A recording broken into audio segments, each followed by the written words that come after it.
Sa malamig na sahig ng pasilyo, may isang dalagang nakatulog, ang kanyang mukha ay pagod na pagod, ang mga kamay ay mahigpit na nakahawak sa isang lumang notebook. Sa loob ng marangyang bahay na iyon, akala ng lahat ay isa lamang siyang ordinaryong kasambahay na pinasuko ng antok. Ngunit sa likod ng kanyang pagod, nakatago ang isang sikretong kay tagal niyang iningatan, isang pangarap na tila hindi na kayang abutin. Hindi niya alam, ang gabing iyon ay naging saksi sa isang lihim na kabutihan, at sa isang pares ng inosenteng mata na handang magbunyag ng katotohanan. Handa na ba kayong malaman ang kwento ng isang katotohanang nagbago ng lahat? Si Maya, 19 na taong gulang, ngunit ang kanyang mga mata ay tila nakita na ang maraming pagsubok sa buhay. Ang kanyang buhay ay umiikot sa pagiging kasambahay sa malaki at maluwag na bahay ng mga De La Cruz sa isang eksklusibong subdibisyon. Tuwing umaga, bago pa sumikat ang araw, naririnig na niya ang mahinang tunog ng kanyang alarm clock, isang lumang telepono na halos hindi na gumagana, ngunit mahalaga sa kanyang pang-araw-araw na paggising.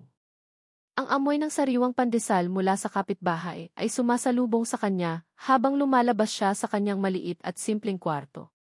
Siya ang tipo ng tao na hindi mo masyadong mapapansin sa unang tingin. Tahimik siya, mayumi at laging may banayad ng ngiti sa kanyang mga labi. Ngunit sa bawat paghaplos niya sa sahig, sa bawat pagkuskus niya sa lababo, at sa bawat pag-aayos niya ng mga gamit, mayroong isang matinding determinasyon na nakikita sa bawat galaw niya. Galing siya sa isang malayo at tahimik na probinsya sa Bicol, ulila sa murang edad.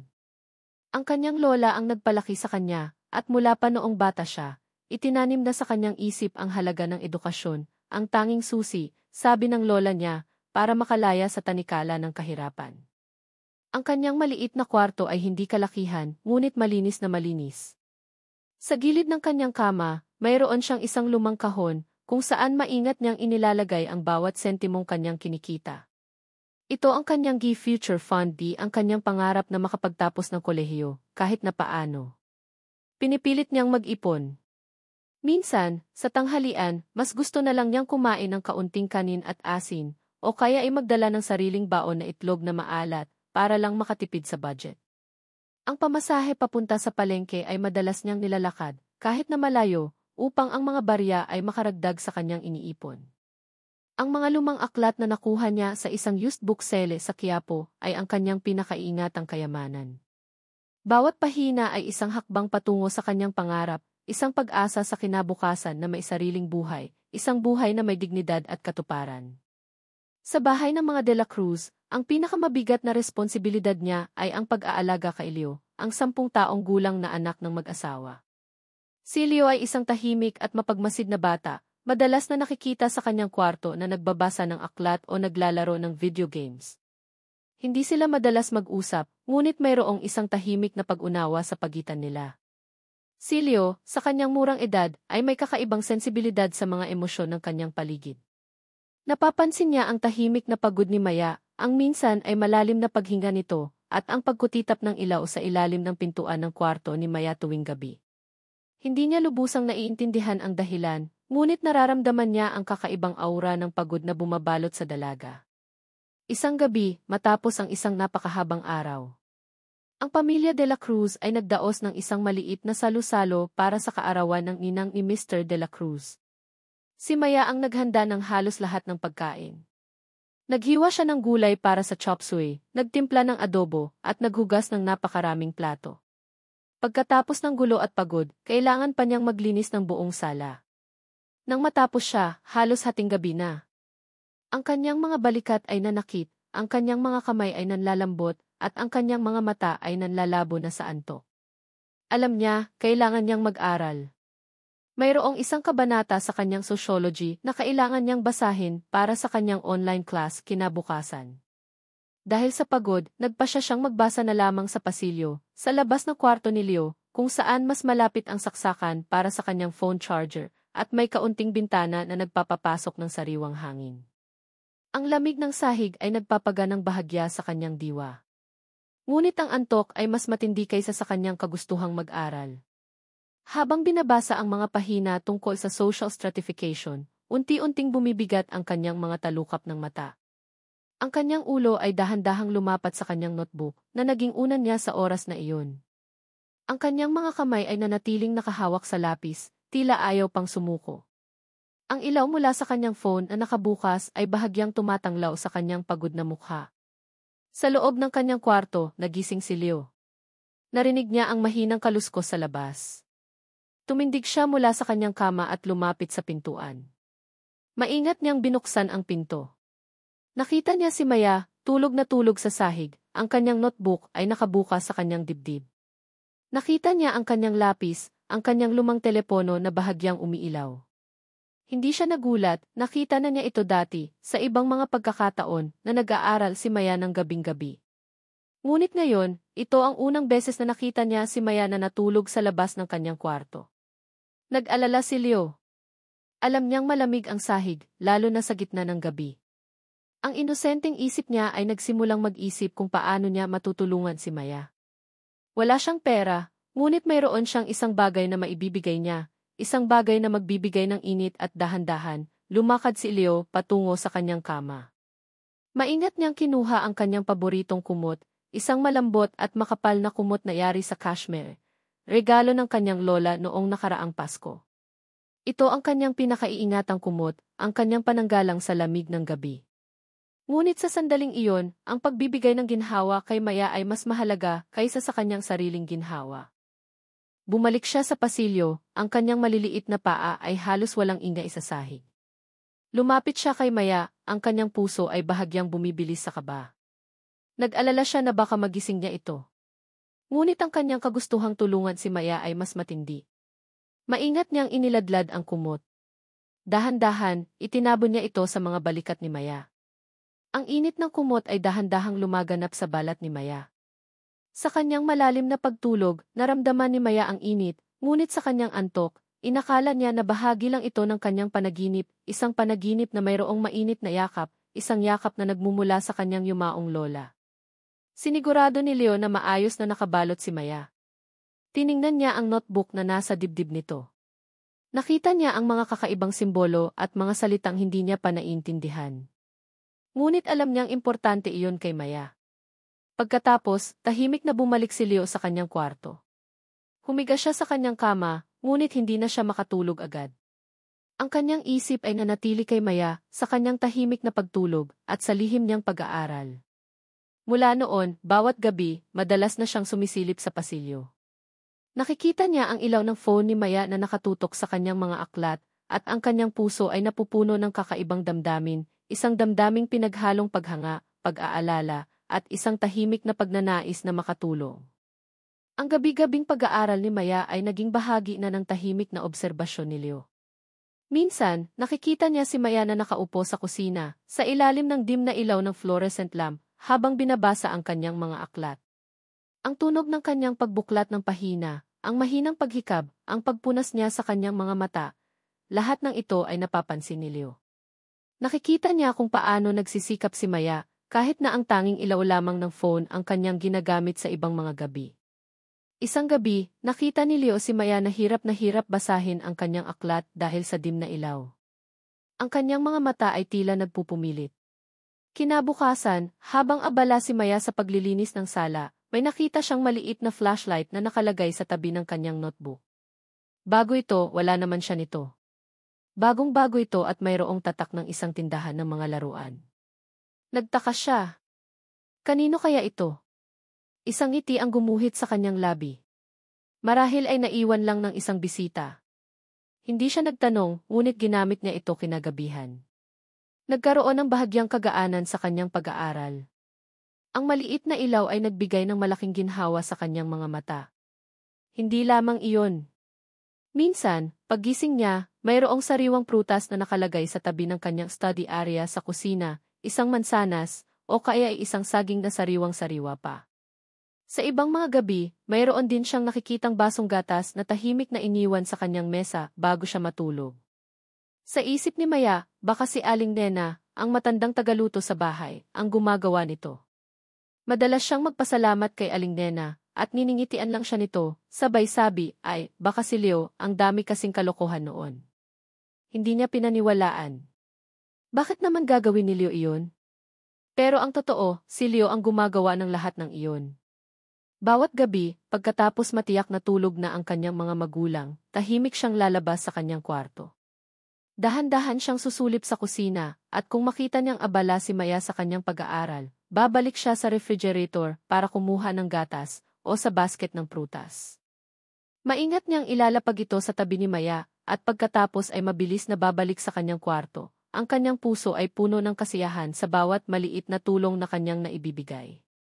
Isang hapon, nakita ni Leo si Maya na nakakunot ang noo habang tinitingnan ang isang problema sa matematika sa kanyang aklat.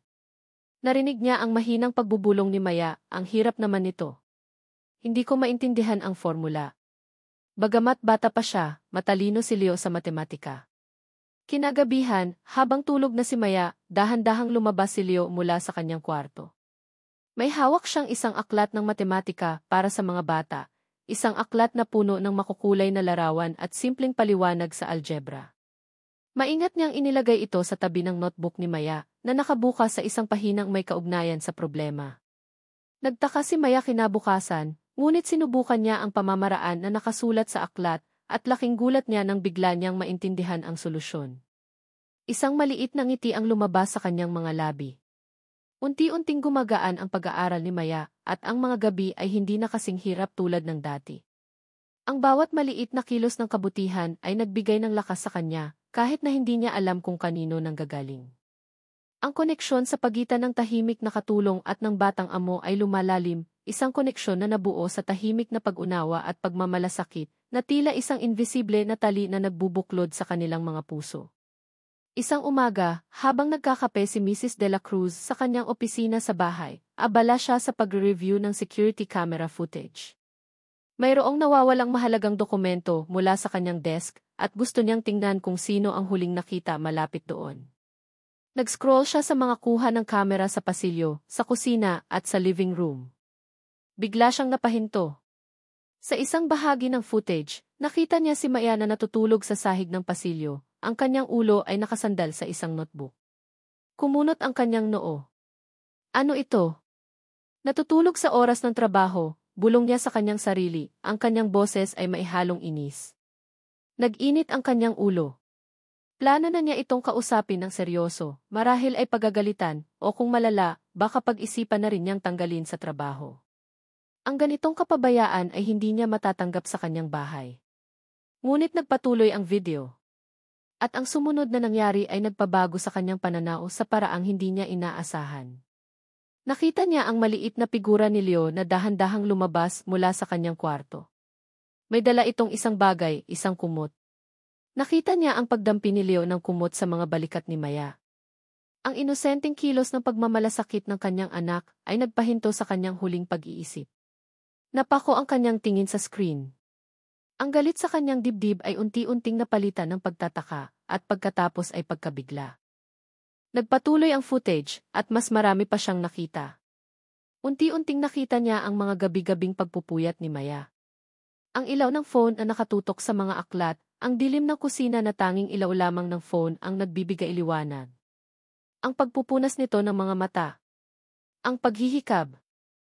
Nakita rin niya ang maliliit na kilos ni Leo sa iba't ibang gabi, ang pag-iiwan ng flashlight sa tabi ng notebook ni Maya, ang paglalagay ng sariwang prutas sa mesa sa kusina, ang pag-iwan ng basong gatas, at maging ang pag-iwan ng aklat sa matematika na may nakabukas na pahina.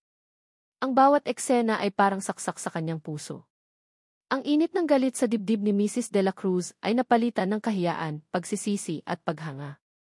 Hindi niya alam na ganoon pala ang sitwasyon ni Maya. Nahiya siya sa kanyang paunang paghuhusga, sa pagiging mapanghusga niya sa isang dalagang nagsisikap. Ang kanyang kasambahay, na tila abala lamang sa pang-araw-araw na gawain, ay mayroong nakatagong pangarap at matinding determinasyon. At ang kanyang anak, si Leo, ay mayroong napakalalim na pagmamalasakit at pag-unawa na mas lumalim pa sa kanyang inaasahan. Pinindot niya ang pause sa monitor, ang kanyang mga mata ay nanlalabo sa luha. Ang kumot na itinabo ni Leo ay mas nagbigay init hindi lamang kay Maya, kundi pati na rin sa kanyang sariling puso. Nabatid niya na mayroong mas malalim na istorya sa likod ng bawat tao, at minsan, ang paghuhusga ay nagbubulag sa atin sa katotohanan. Napaupo siya sa kanyang upuan, ang kanyang isip ay abala sa pag-iisip kung paano niya maitatama ang kanyang pagkakamali at kung paano niya matutulungan si Maya. Ang pangyayaring ito ay nagbukas ng kanyang mga mata sa isang katotohanan na hindi niya pinansin sa mahabang panahon. Kinagabihan, habang naghahanda si Maya ng hapunan, ang paboritong sinigang na baboy ni Mrs. De La Cruz, lumapit si Mrs. De La Cruz sa kusina. Ang kanyang tinig ay malambing at puno ng pag-aalala. Maya, simula niya, ang boses ay bahagyang nanginginig. Pwede ba kitang makausap sandali pagkatapos ng hapunan? May mahalaga lang akong sasabihin. Nagtaka si Maya at bahagya siyang kinabahan. Nagkaroon ba siya ng pagkakamali sa pagluluto? O kaya ay may nabasag siya? Pagkatapos ng hapunan, pinaupo ni A.F. De La Cruz si Maya sa sala. Sa telebisyon, biglang nag-play ang security camera footage, ang kanyang sarili na natutulog sa pasilyo, ang eksena ni Leo na nagtatabon ng kumot, ang kanyang gabi-gabing pag-aaral sa kusina, ang mga maliit na ilaw ng phone na nagsisilbing gabay sa kanyang pagbabasa. Hindi niya napigilan ang pagtulo ng luha. Nabatid niya ang lahat. Ang mga anonymous na gawa ng kabutihan, ang mga prutas, ang gatas, ang flashlight, ang aklat sa matematika, lahat ng iyon ay nagmula sa bata. Maya, sabi ni Mrs. De La Cruz, ang kanyang mga mata ay nagmamalasakit, patawad. Patawad at hindi ko napansin ang iyong paghihirap. Nahihiya ako sa aking paunang paghusga. Lumapit siya kay Maya at dahan-dahan niyang inilagay ang kanyang kamay sa balikat ni Maya. Nakita ko ang lahat. Ang iyong pagsisikap, ang iyong pangarap. At ang kabutihan ng anak ko. Biglang lumabas si Leo mula sa kanyang kwarto, nakayuko ang ulo. Nakita niya ang kanyang ina at si Maya na nag-uusap. Mama, mahina niyang sambit, ang kanyang boses ay tila nahihiya ngunit puno ng pag-aalala. Tumayo si Maya at dahan-dahang lumapit kay Leo. Yumuko siya, hindi makapagsalita sa tindi ng kanyang damdamin. Hinawakan ni Maya ang maliit na kamay ni Leo. Leo, ikaw pala. Ikaw ang gumawa ng lahat ng iyon? Tumango si Leo, ang kanyang mga mata ay bahagyang nanlalabo rin sa luha. Ate Maya, bulong niya, ayaw ko lang na ginawin ka. Nakita ko po na pagod po kayo, at parang nahihirapan po kayong mag-aral sa gabi. Napayakap si Maya kay Leo, ang kanyang mga luha ay patuloy na umaagos, ngunit ngayon ay luha ng kagalakan at pasasalamat. Salamat, Leo. Maraming salamat, anak. Hindi mo alam kung gaano mo ako natulungan. Salamat. Sa kanyang dibdib, ramdam niya ang init na bumabalot sa kanyang puso. Hindi lamang dahil sa kumot, kundi dahil sa pagmamalasakit ng isang bata na nagbigay ng pag-asa. Ngumiti si Mrs. De La Cruz, ang kanyang mga mata ay puno ng pagmamalaki sa kanyang anak. Maya, nais kong tulungan ka. Sa lahat ng iyong sipag at tiyaga, nararapat lamang na matulungan ka. Nais kong bigyan ka ng full scholarship para makapagpatuloy ka sa iyong pag-aaral sa kolehiyo. Hindi mo na kailangang mag-alala sa tuition. Maaari kang manatili dito bilang bahagi pa rin ng aming pamilya at tutulungan ka namin sa iyong mga kailangan. Sana, hindi mo na kailanganing magpuyat sa sahig para lang makapag-aral. Hindi makapaniwala si Maya. Ang kanyang pangarap na tila kay hirap abutin ay biglang nagiging totoo.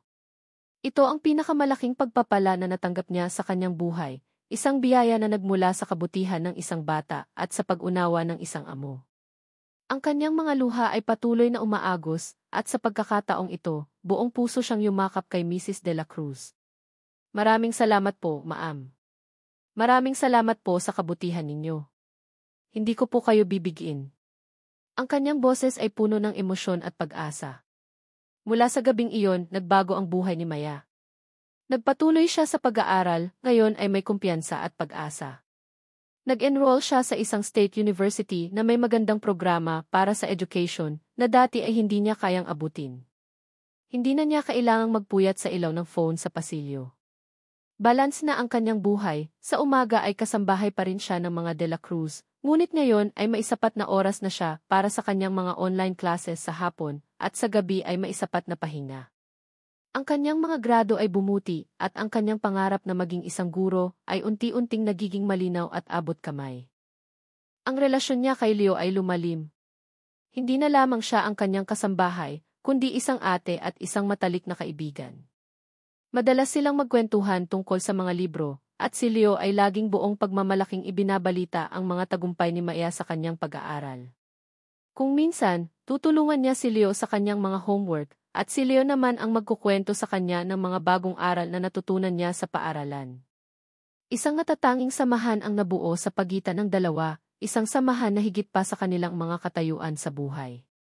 Sa mga De La Cruz naman, lalo na kay Mrs. De La Cruz, ang pangyayaring ito ay nagbigay sa kanila ng mahalagang aral, na ang kabutihan at pag-unawa ay hindi dapat nakabase sa panlabas na anyo o sa katayuan sa lipunan.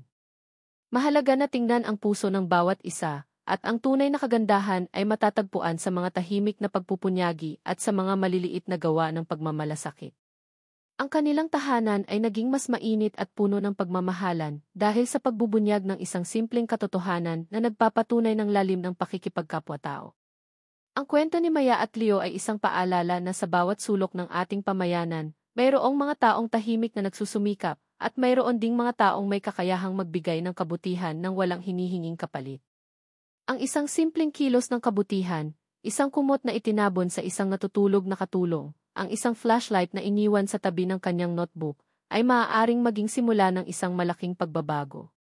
Ito ay nagpapakita ng tunay na diwa ng kabutihang loob na buhay sa puso ng mga Pilipino. Isang kwento ng pag-asa, na nagpapatunay na ang maliliit na gawa ng kabutihan ay maaaring magbunga ng malalaking pagbabago at magbukas ng mga pinto sa mga pangarap na akala natin ay imposibleng maabot. Ang kwentong ito ay sumisigaw ng isang mensahe. Sa bawat buhay, mayroong isang tadhana na naghihintay na mahubog sa pamamagitan ng pagmamalasakit at pag-ibig, na magpapakita na ang tunay na yaman ay nasa puso ng tao. Ang bawat isa sa atin ay may kakayahang gumawa ng pagbabago, isang simple ngunit makabuluhang kilos sa bawat pagkakataon.